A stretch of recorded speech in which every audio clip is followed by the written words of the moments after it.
परिचय। मौर्य वंश प्राचीन भारत का एक शक्तिशाली और प्रसिद्ध राजवंश था, जिसकी स्थापना चंद्रगुप्त मौर्य ने लगभग 322 ईसा पूर्व में की थी।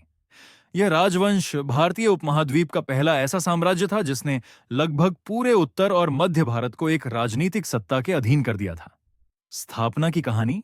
मौर्य वंश की कहानी चाणक्य, विष्णुगुप्त कौटिल्य और चंद्रगुप्त मौर्य से शुरू होती है। चाणक्य एक विद्वान, राजनीतिज्ञ और तक्षशिला विश्वविद्यालय के आचार्य थे। उन्हें नंद वंश के अत्याचारों और विदेशी आक्रमणों से भारत को मुक्त कराना था। चाणक्य ने एक साधारण लेकिन प्रतिभाशाली युवा चंद्रगुप्त मौर्य को खोजा, उसे प्रशिक्षित किया और उसकी मदद से नंदवंश सुबसानोश का अंत किया। चंद्रगुप्त ने मगध, वर्तमान बिहार में मौर्य वंश की स्थापना की। मौर्य वंश के प्रमुख शासक। 1. चंद्रगुप्त मौर्य 322 से 398 ईसा पूर्व, मौर्य वंश के संस्थापक। चाणक्य की मदद से नंद वंश को हराया, सिकंदर के सेनापति सेल्यूकस निकेटर को पराजित किया और उससे पश्चिमी भारत के क्षेत्र प्राप्त किए। जैन धर्म को अपनाया और अंत में कर्नाटक के श्रवणबेलगोला में संन्यास लेकर मृत्यु प्राप्त का 2 बिंदुसार 298 से 273 ईसा पूर्व, चंद्रगुप्त के पुत्र। ग्रीक इतिहासकार उन्हें अमित्रघात कहते हैं। उन्होंने दक्कन के कई राज्यों पर विजय पाई। ईसा पूर्व। मौर्य वंश के सबसे प्रसिद्ध शासक। प्रारंभ में युद्धप्रिय, लेकिन कलिंग युद्ध 261 ईसा पूर्व के बाद बदल गए। युद्ध की विभीषिका देखकर उन्होंने बौद्ध धर्म अपना लिया और अहिंसा का मार्ग अपनाया। पूरे भारत में बौद्ध धर्म का प्रचार किया, स्तूप और शिलालेख बनवाए। उनकी शासन प्रणाली अत्यंत संगठित और कल्याणकारी थी।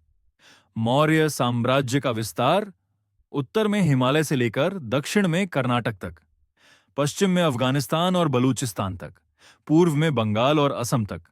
यह भारत का पहला वास्तविक साम्राज्य था। प्रशासन और शासन प्रणाली।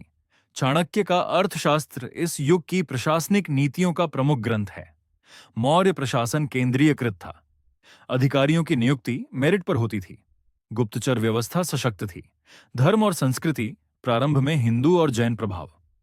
अशोक के समय बौद्ध धर्म का प्रसार भारत और श्रीलंका, म्यांमार, थाईलैंड तक। अशोक ने स्तूप, शिलालेख और अभिलेख बनवाए। उनकी लाटें जैसे सांची स्तूप, सारनाथ की सिंहलाट, भारत का राष्ट्रीय प्रतीक। मौर्य वंश का पतन। अशोक की मृत्यु के बाद साम्राज्य कमजोर होने लगा। उत्तराधिकारियों में राजनीतिक अस्थिरता रही। 185 ईसा पूर्व में अंतिम मौर्य शासक बृहद्रथ को उनके सेनापति पुष्यमित्र शुंग ने मारकर शुंग वंश की स्थापना की।